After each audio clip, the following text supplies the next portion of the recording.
Good day, students! It's my pleasure to be with you. How are you? I hope you are doing well together with your family, especially in this pandemic. Today, we will learn new lesson. I am Ma'am Irene B. Alicando, your teacher broadcaster from Davao City National High School. Our topic for today is very significant because today you will learn about how our respiratory system and circulatory system works together. So sit back, relax, take a deep breath.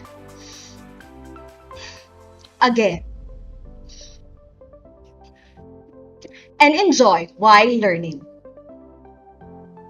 This is the most essential learning competency, or MELC. Explain how respiratory and circulatory systems work together to transport nutrients, gases, and other molecules to and from the different parts of the body. And these are the unpacked objectives. First, trace the pathway of gases during inhalation and exhalation process. Second, describe the different types of circulation. The third and the last, explain how respiratory and circulatory system works together to transport nutrients, gases, and other molecules to and from the different parts of the body. Can you live without water for a few days and without food for a week? How about if you stop breathing for more than a few minutes?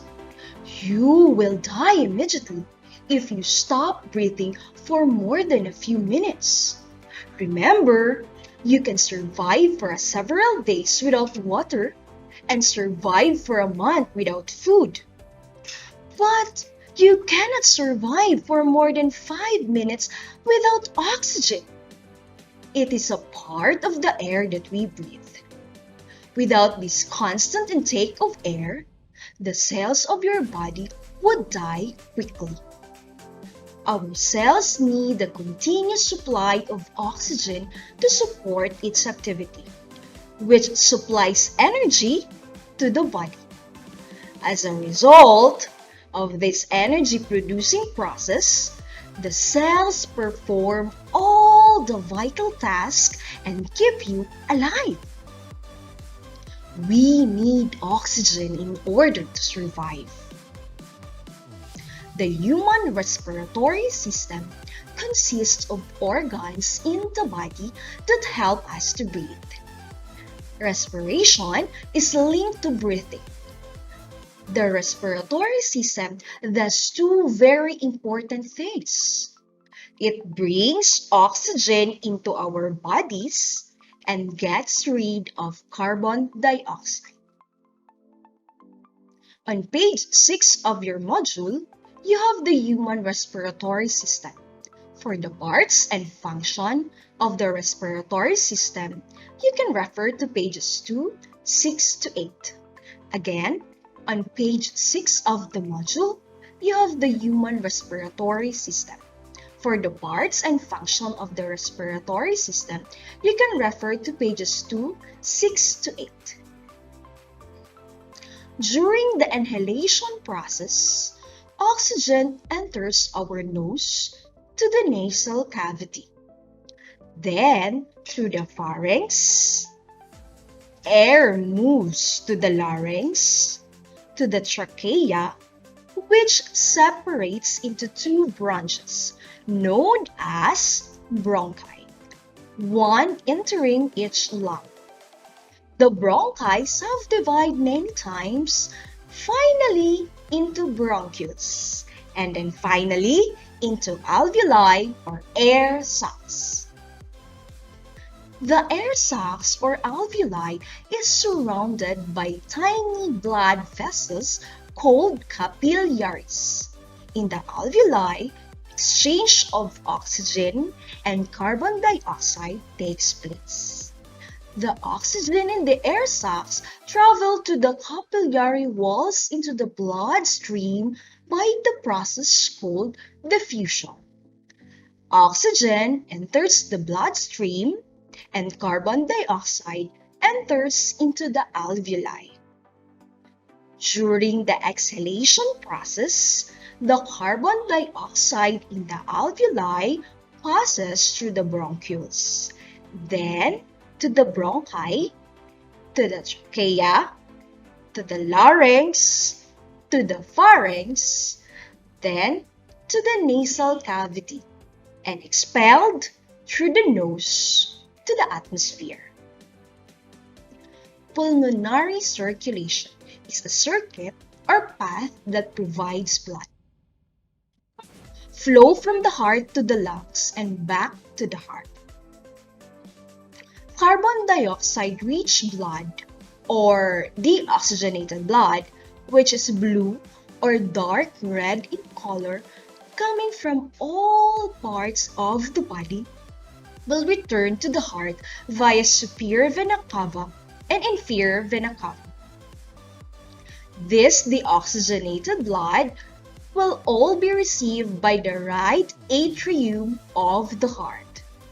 Superior vena cava convey deoxygenated blood from the upper part of the body, while the inferior vena cava will convey deoxygenated blood from the lower part of the body, such as from your legs up to abdomen.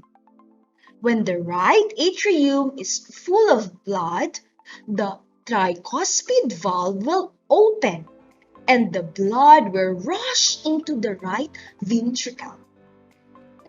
Then during contraction, this tricuspid valve will close to prevent the backflow of blood. At the same time, the pulmonary valve will open to direct the blood to the pulmonary artery. This blood will receive by the lungs and the carbon dioxide content of the blood.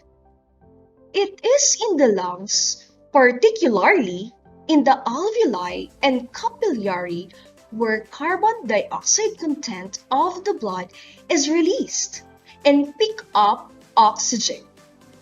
This time, the blood is an oxygen-rich blood which is bright red in color, will now return to the heart via the pulmonary vein and received by the left atrium of the heart. Pulmonary circulation is the flow of the blood from the right atrium to the right ventricle, to the pulmonary artery, to the lungs, to the pulmonary vein, and back to the left atrium of the heart. Again, pulmonary circulation is the flow of the blood from the right atrium to the right ventricle, to the pulmonary artery, to the lungs, to the pulmonary vein, and back to the left atrium of the heart. Let's define systemic circulation. It's a circuit or path that allows blood to flow from the heart to the rest of the body, excluding the lungs. Oxygen-rich blood in the left atrium, which comes from the pulmonary circulation, will enter now the systemic circulation. The left atrium is full of blood. The mitral valve or bicuspid valve will open and drain the deoxygenated blood to the left ventricle. When the left ventricle is full of oxygen-rich blood, the bicuspid valve closes and aortic valve open. And when the ventricle contracts, or when the heart pumps oxygen-rich blood, will flow to the aorta, which is considered the biggest artery, which receives all oxygenated blood coming from the left ventricle and forming an arc to ascending aorta, which will supply oxygenated blood, nutrients, and molecules to the upper parts of the body or upper trunk, your neck, and your head, while the descending aorta will supply the thoracic cavity, abdomen, pelvic cavity, and other organs of the lungs. As blood travels to the different parts of the body, it releases oxygen to the cell, and at the same time, it picks up carbon dioxide and other waste materials. One thing you should remember is this. This deoxygenated or oxygen-poor blood will now return to the heart via the inferior vena cava for the lower part of the body and via superior vena cava for the upper part of the body. Again, systemic circulation is the circulation of the blood from the left atrium to the left ventricle to the aorta to the capillary to the different parts of the body and back to the right atrium of the heart.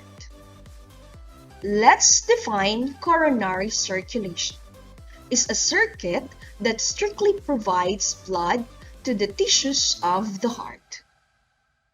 From the ascending aorta of the heart, coronary arteries are connected to the tissues of the heart. During diastole, blood will flow to the coronary arteries to supply oxygen-rich blood, nutrients, and other molecules to the muscles of the heart, which is called the myocardium, and deoxygenated or oxygen-poor blood is picked up by the left and right cardiac veins and emptied to the coronary sinus, to the inferior vena cava, to the right atrium of the heart, and blood enters the pulmonary circulation. How the respiratory and circulatory systems work together. The illustration clearly shows how the respiratory and circulatory system work together.